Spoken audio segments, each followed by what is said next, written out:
It's not started yet. Okay. We are live. We are. All right. So hello, everyone. I'm Melissa Reaves, and I'm the producer of the show Melanin Stories Matter. And we are excited today because this is our kickoff on our podcast. And I'm having one of my most favorite people as the first guest, and that is Kory May. Say hello, Kory. Hello, Melissa. Oh, we're going to get voiceover work today, too. Now, Kory and I, we have a lot of really weird things in common. Like, we both are storytellers, coaches, storytelling coaches, and we're crazy improvisers. That's three. They can't see that on the podcast. Oh. This is going for the podcast. But yes, if we keep the video, they'll see your three and your nail beds. Come on. I do have impressive nail beds. Thank you. Very impressive nail beds. Yes. Everyone in the storytelling community talks about your nail beds. Why not? I mean, Have you seen my nail beds? I have, like 80 times. Most storytelling workshops, you're like, look at my nail beds. And you're not a fan yet? I am a fan. It's good. So cool. So you and I worked together. Well, we work together all the time, really. This is what's really cool being such good friends, is that we have built-in storytelling coaches. You know, we can like just help each other on stories that we're working on to get on the moth. But I want to like have the audience just learn a little bit more about like, why on earth did you become a storyteller? That's a wonderful question. But it goes back to my time in Toastmasters. I've been in Toastmasters now for 14 years. Whoa. And the best way to connect with my audience is by telling stories. Mm-hmm. So I'd gotten to a pretty good level in Toastmasters. And then I said, why not try to figure out how to become a better storyteller? Because if I tell stories better, then I can connect with my audience better. 8 months ago or thereabouts, I got connected with Sean Wellington. And our friend Sean. And then after that, sat on the sidelines watching people do their stories in Swap Shop. And then finally I said, time for me to jump in. And now I've been telling stories aside from Toastmasters with consistency pretty regularly now. And award-winning too. Like, I think I'll try the moth. Oh, look at me. I just won it. Yes, there's the Moth, National Storytellers Network. Yep. Mm-hmm. And then I've thrown my hat in the ring for a Moth again that you happened to win. Mm-hmm. National Storytellers Network again, where I came in second. Mm-hmm. So there's always room for improvement. And the thing that I've learned more than anything is your stories never die. So in the Moth and NSN, a lot of times stories are treated in sort of a disposable way. So once you do your story, you can't use it again in one of those venues. I'd like to think that there's a place for those old stories because they have meaning and they have value, and your stories may still stick around, but there's always new audiences. Or you might even have fans who want to hear that story again because you told it so well. Mm-hmm. Well, I mean, we work really hard on these stories too. Like, people don't really realize the art and the crafting that's involved, and the hours of work and the rehearsal and the rewrites and the edits and the shuffle and all of that. And I agree. So there's a lot of storytelling shows out there, and they all usually have a theme if you get to have your name drawn in. And I've used my stories across other venues if they made sense. So that is one way you can do it. Agreed. And then obviously order your story and put it on your website. Yeah. That helps too. The other part that people don't fully understand is once you've told your story in a group of your peers, then you are vulnerable not only as an individual and as a storyteller, but you're vulnerable because of the story that you just told. And now that story is out there for everyone to critique and tell you, ooh, this didn't make sense here, or your word choices here were off. Maybe you need to pause a little longer. What if you said this? And, everyone's a critic. Oh, yes. And if you don't have a thick skin, sometimes you can be crushed by the comments that are made. Well, let's talk about the process, that you go through. So first off, you just did a story on our show, Melanin Stories Matter, in our February Black Lives Living. And That story was called 54. Yes. And how was that process for you? We worked together. How was that? Arguably the most difficult story that I've had to tell ever. 54 deals with my dad's death and my reaction to it over time, and recognizing how much it had affected me, plus how much I wanted to be closer to my children. Yeah. That's a lot of layers. And in order to get to those layers, you have to peel them away from your heart and get really close to your core emotion. Yeah. And I miss my dad. And that came through in that story. Also, just to make a point, we told that story in February, and Colorectal Health Awareness Month is March. And I had no idea about that until another opportunity showed up. Yeah. And that's... The timing was interesting. Yes. Yeah, because you lost your dad at 11 to colorectal cancer and liver cancer. Yes. Yeah, I mean, it was big. And your story, Kory, it was beautiful. And you did a great job. And I know it was difficult. It was very vulnerable. And you had to go into some places, but you delivered. And now you can use this story to be inspiring to others, to get tested and how to prepare if it does come up as a diagnosis, because you've lived through it. Definitely. That's what I want to do. And I have to thank you for that. I did not know that I wanted to talk about colorectal health until after I had done this story. And now in the future, 2022, I hope to be speaking more consistently about colorectal health and why it's important for all of us to get tested.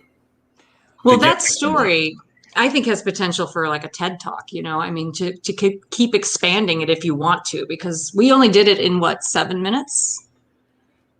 I think it was 8. 8 minutes of how many years of your life?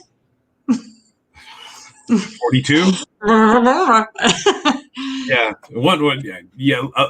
an awful lot of years of my life. I don't necessarily want to do all the math. It just gets a little scary. You look fabulous, but you have to bring it down. You have to boil it down to get the story so it has an arc and emotions and different pacings and stuff. And you did do such an amazing job with it. And I hope and wish you luck as you continue sharing it, because it's worth it. Thank you very much. I have to say thank you for you pushing on that story to its story fruition, if you will. Shameless plug for your company. No. But the point was, I did not know that incarnation of that story was in me, and you helped bring that out.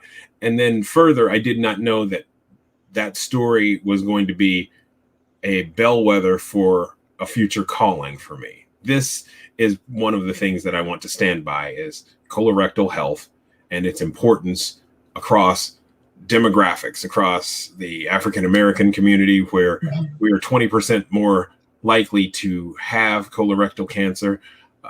Men, women, even to a degree, children, although that's much less common. Age, socioeconomics, all that.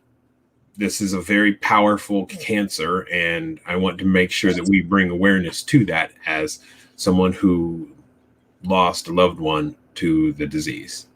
Right. And that makes you more susceptible. So I am at risk. It's in the story. We're going to have a link that we're going to share so that people can hear your story. We have it as a separate link from the February show. So I encourage everyone, please, to click on it and take a listen to it, because it's very powerful. And this year you're turning 54, which is the age that your father passed away. Yes, that is also true. But what's the really interesting thing about that? Well, when's your birthday? May 4th. So May the 4th be with you. I was born on May 4th before that was cool. Also, Dave Brubeck Day from his Take 5 song. So there's a lot going on that day. Yeah, there's an awful lot going on that day. And it's my birthday. So your 54th birthday. My 54th birthday. And we're going to celebrate. Really big party. Well, do it. Indeed. Outside, masked. Well, inside, without a mask, I imagine. Well, and it's also the day before Cinco de Mayo, so I will embrace my Latino history, of which there's very little, and have a few margaritas and eat Mexican food as well. That's good. I love it. That's going to be a good week for you. Cool. All right. So talk about your process a little bit as a storyteller. Like how do you find your stories? And then what do you do to get to from the first word to the last word? What's your, because it's individual to each storyteller. Like how I craft a story is going to be different, but how do you do it? First of all, this is going to sound a little woo-woo and weird. But it's a combination of things. Mm-hmm. The first thing that I do is I take my notebooks everywhere. I have a moleskin and a pen. And anytime a stray thought pops into my head, I write it down immediately. Mm-hmm. I have to write them down. That means that the universe is talking to me. And if the universe is talking to me, then I need to pay attention, or else that idea goes to somebody else. And I don't rely on memory. I write it down. And there are some particulars that have to happen. I have to have my notebooks, and I have several of them, in my bag. And I have to have black gel ink pens, or else I get fussy. I have to have black gel. I love black gel. I get it. And then on top of that, it's write it down immediately. Mm-hmm. And then after that, I mumble about it, getting the rhythm right. And sometimes it's just an abstract concept and I play with it in my head and then I find a better way to say it. Mm-hmm. And then I let it set. And usually since I work third shift, my subconscious is working all the time. And when I come home and take a shower and go to sleep, I leave that thought in my head as the last thing I think of generally before my head hits the pillow. And then when there's a direction or some progress toward it, and I write that down as well. Then I start trying to associate stories. I try to make a thesis statement out of that general comment, which might be something like I'm working on right now. Mm-hmm. When an elder dies, a library vanishes. And then I start aligning stories to go with it. And then I lay that out in terms of a structure. And from there, it's all about making sure that I have stories that flow. Mm-hmm. And then we get to the conclusion, and then it's time to start really digging into the stories and, hey, how does this sound? What's my perspective on this? Where am I planting my flag in this? Where am I staking my claim in this story? And at that point, it's time to go put it down on paper. And when I like to write things down on paper because words matter. Mm-hmm. And how I say something is important, because in every story, there's opportunities for humor, and I like to mine the humor in that scene. Sometimes in writing that, you found the right way to say it, and it's very funny. In a very morbid moment, you can say something that's very funny that breaks the tension, and then you keep progressing into those stories and breaking the tension because you're there. And isn't this absurd that this thing is happening? Let me make an observation about the absurdity and break the tension, and we laugh again.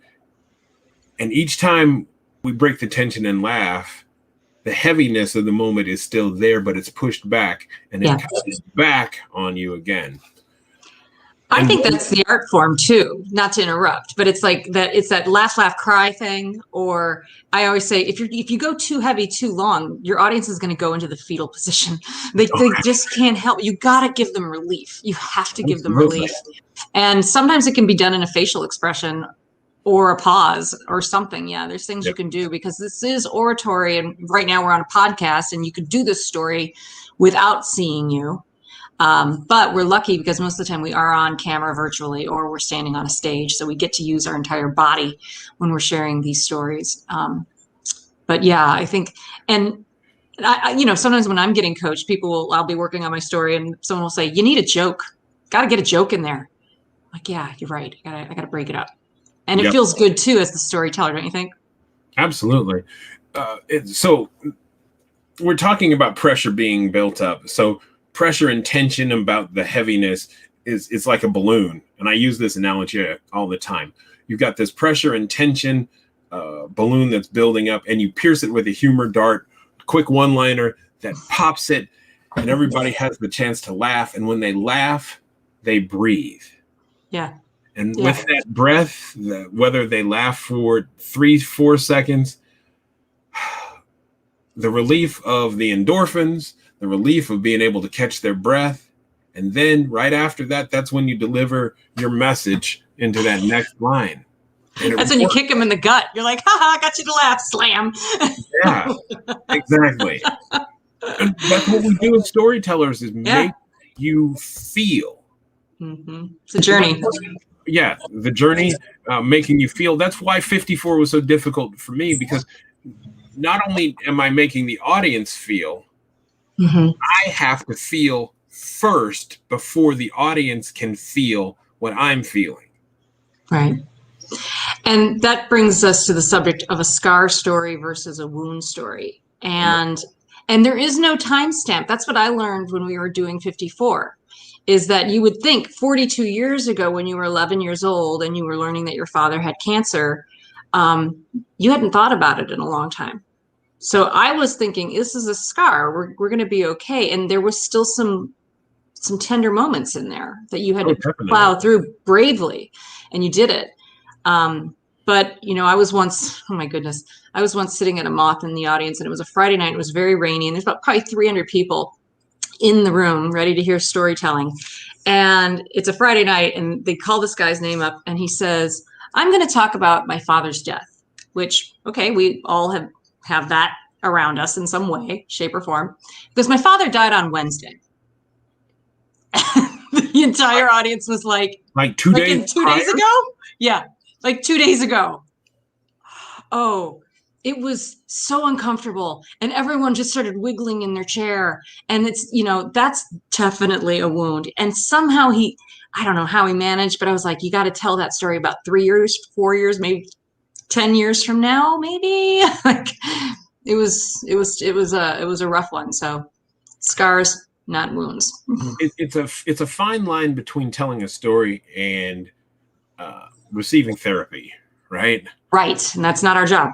Yes, it's not our job, and it's not our job to, again, like you had alluded to, leave your audience in the fetal position. Because if you've done that, the person that follows you as a storyteller has a hell of a job to bring the room back to life and just move them on the positive scale of emotions, right? Yep. Yeah, it was shocking. I mean, the whole room was like wiggling. Like as soon as he said, and he died on Wednesday, everyone was like, what? and you could just hear this murmur and this kind of panic within the audience that he was going to tell this story. Wow. He's braver than I would be. That's yeah, but I think you're right. That was more of a therapy session. So highly do not recommend that out there in the listening audience, because you prepare your stories that are something that the audience will be able to accept, because otherwise the audience becomes worried about you. Oh, absolutely. And that's not really cool. Well, I would like to follow the idea of humor to a degree. Humor is event plus time and distance, right? Mm-hmm. And that's where you're able to glean the humor from it. Mm-hmm. At the same time, when we're telling stories, it's the event plus time and distance that allows us to tell that story to someone else so that they can learn the lesson that we learned at the same time. Mm-hmm.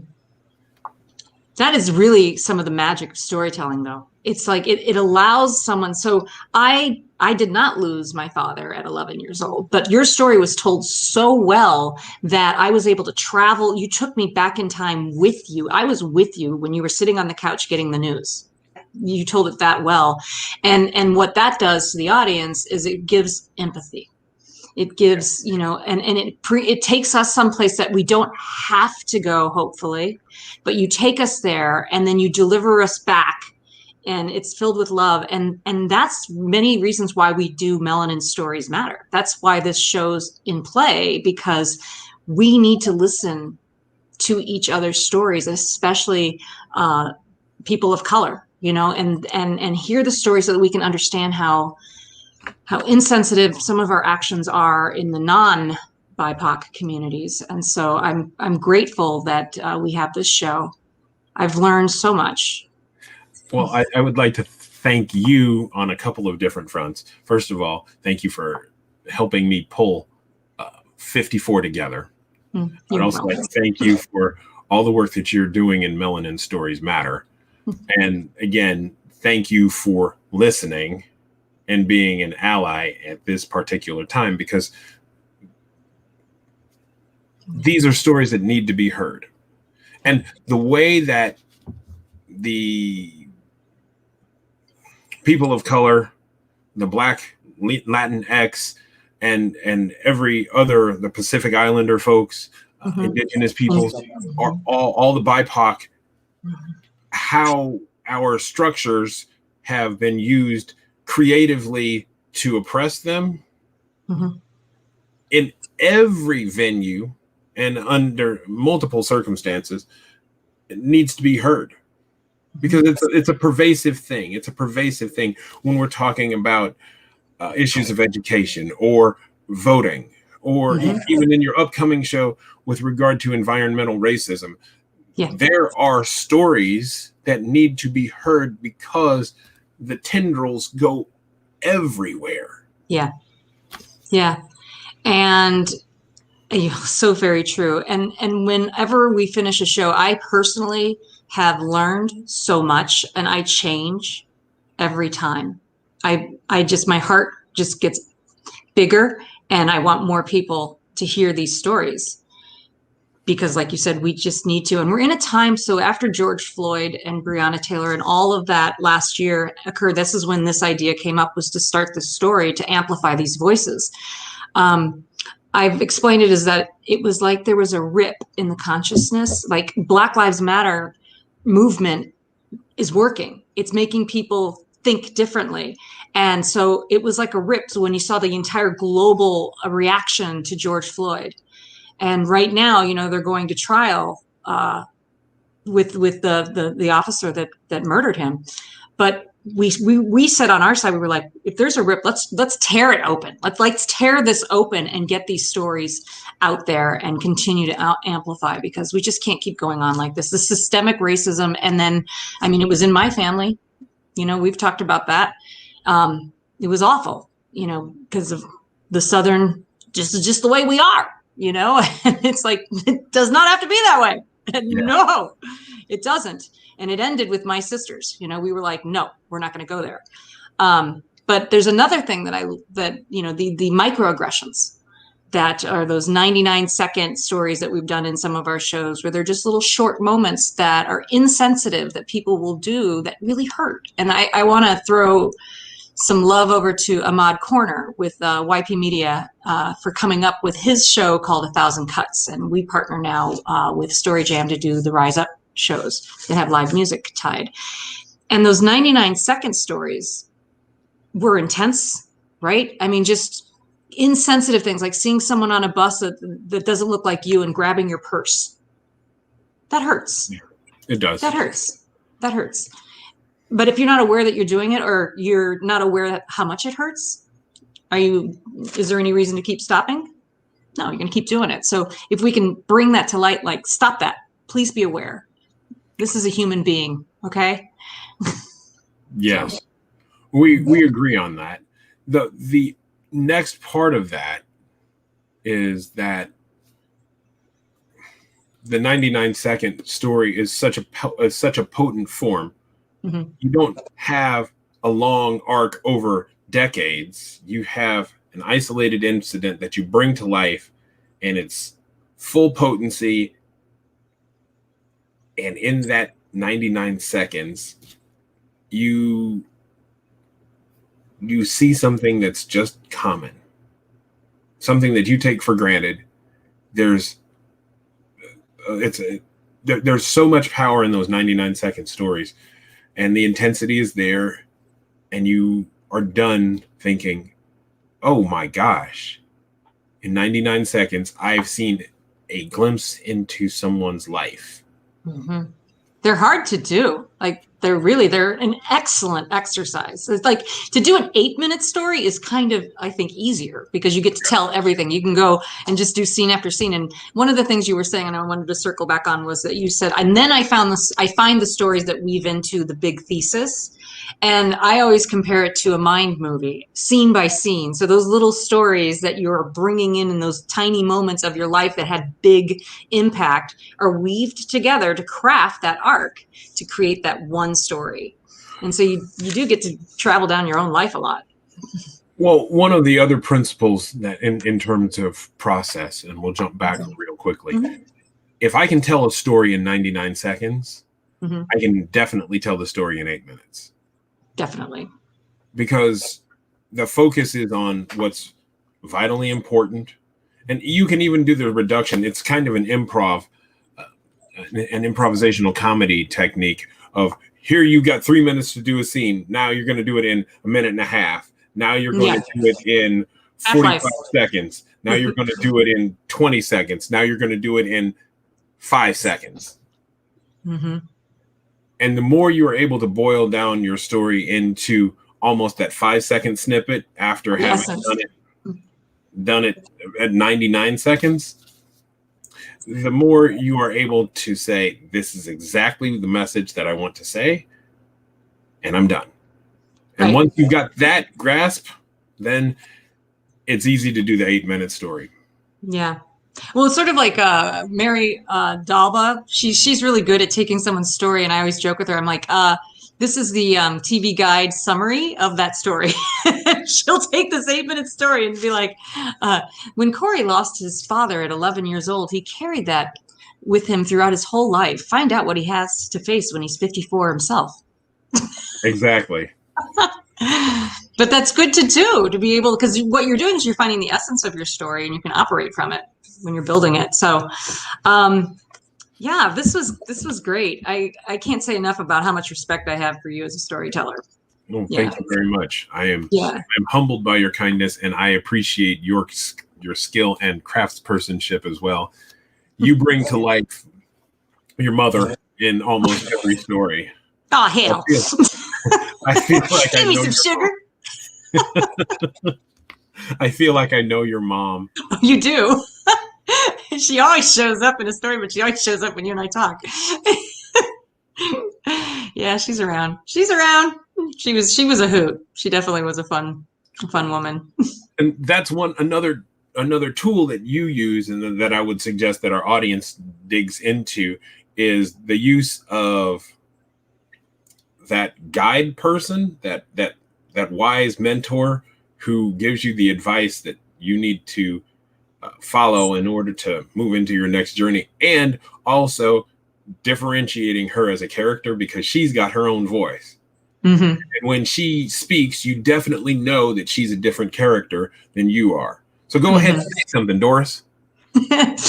Well, I mean, she shows up because like she had such a strong influence on me, and I can't do my mother without doing her accent. She came from Oklahoma. She wore hair like an astronaut helmet, and she'd be like, "God damn, I like you."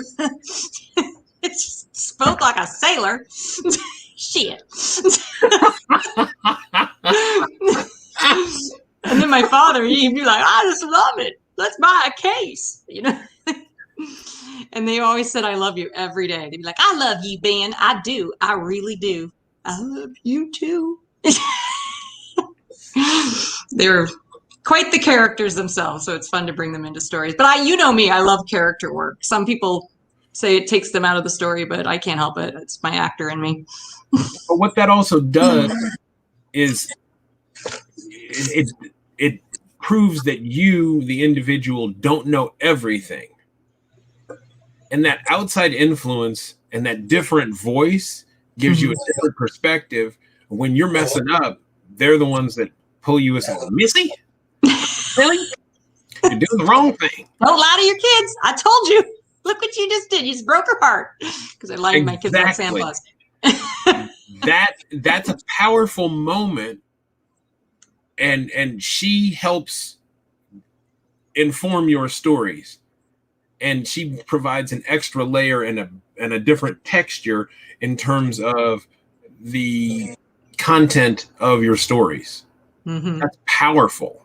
Very powerful. Thank you. I think you called her once my oracle. Dolores is her oracle. She's going to show up. I loved it. Oh, my God. Bechamel.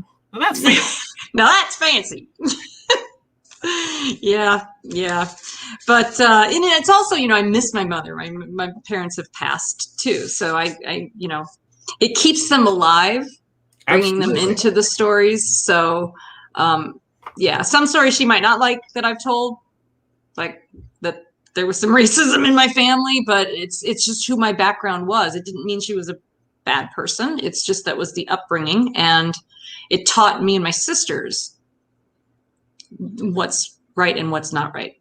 I really think that there are plenty of stories with Ben and Doris as characters. Dolores. It's Dodo. Sorry. I thought I liked you. Can't even remember my name. Dolores, rather. That's right. I think there's the possibility of incorporating them into even more stories. And remember, like I said, when an elder dies, the library vanishes. I think you're helping keep that library open. Mm. And when you talk to your sisters, and I highly recommend that you do, to pull out more stories, they're going to come back to life quite a bit. Yeah. Yeah. Your next story that you're working, do you want to talk about it just a little bit before we log off? Because it's brilliant. Or do you want to keep it secret? Did I just? Well, no, we've talked about it. It's a future trophy that's behind you. He's from your mouth to God's ears on He's this. an internationally award-winning speaker. He's got 2 shelves. How many are in there? 30-something? Actually, it's 4 shelves. Sorry. 4 shelves. And probably 30 trophies. Good Lord. And they're gorgeous, too. They're gorgeous. Yeah. Yeah, lucite. Well, yes. I got one. Here's mine, Nami. But I don't think you need to downplay the impact. Sometimes we chase the wrong trophies. Yeah. And I've won, but they don't give trophies. They don't give trophies on the mountain. My kids don't care about my trophies, right? Mm-hmm. But what's important is that we touch people, right? And I had a we touch people with not an HR problem though. yes. Gluten-free, sodium-free, low sugar, non-human resource violating touching. Yes. Right. So let me, if you don't mind, if you'll indulge me a moment. I was in Vancouver back in 2017. And I had a story called 4 Little Words, and it was all about how proud I was of my son, Xavier, my eldest son. And he is a phenomenal young man. And I didn't tell him enough that I was proud of him. In his final college football game, because he played small college football down in Tennessee, he scores 2 touchdowns, 1 to tie the game and 1 to win the ball game. And I wasn't there. It's a Hollywood ending, and I wasn't there because I had to work. But I would be at his football banquet. My back was hurting, and there was a snowstorm here in Iowa, and I said, come hell or high water, I was going to be there to tell my son that I was proud of him. And so that's the story. And while I'm in Vancouver and delivering this story, I nailed it. And I knew I had won, and my name wasn't called. And I was furious. Here I am in Vancouver. I'm thinking I'm going to get a trophy. I don't get the trophy. And I'm angry. So what do? I decide to go to an ice cream shop there in Vancouver and drown my sorrows in ice cream. And this place had really good ice cream, and I ran up a huge tab of ice cream. I probably ate more ice cream than I needed to. And I was mad. I was so mad that I did not pay attention to what was going on around me. Several people who were at the conference, the Toastmasters conference, came up to me and told me that my story had touched them. And the first gentleman told me, hey, Kory, your speech touched me, and I realized that I take my wife for granted. Oh, wow. And I have to tell my wife that I'm proud of her because of everything that she does for me and my family. Oh, there you go. And over the course of the night, through more scoops of ice cream, more people came up to say that to me. 5 other people said that to me. And I had been chasing the wrong trophy. Yeah. Had I chased that trophy, I would not have been open. I wouldn't have been in that place to talk to those folks. So that's the power of story, right? Yeah. They probably thought about it the next day and the next day. And that's really the power. That's the work and the reward. You're right. That's the trophy. That was a great story. See how good he is? I told you all. I just needed to know what kind of ice cream. What flavor did you have? Oh, there was the first 2 scoops, I think, were cookies and cream. Good choice. The second 2 were rainbow sherbet because I wanted to cleanse my palate. And then the last 2, because that's fancy. I'm telling you. Yeah. Then I decided to go the last 2 scoops. The 6 scoops, I was pretty traumatized. Those were pralines and cream. And oh man. Yeah. That's stress a lot of ice cream. Stress eating. I don't care. That was emotional eating. Yeah. It was very emotional eating. Once when I was a kid, I got chocolate. It was Valley Forge fudge. It was really dark. It had fudge in it. And then I topped it with pink bubble gum. That's disgusting. That's when I learned how to combine foods properly. Very good. I thought I was going to just not be good for a while. Thank goodness I had there was some elastic in my trousers because you can pack a lot of food away when you're sitting down, and then you got to stand up.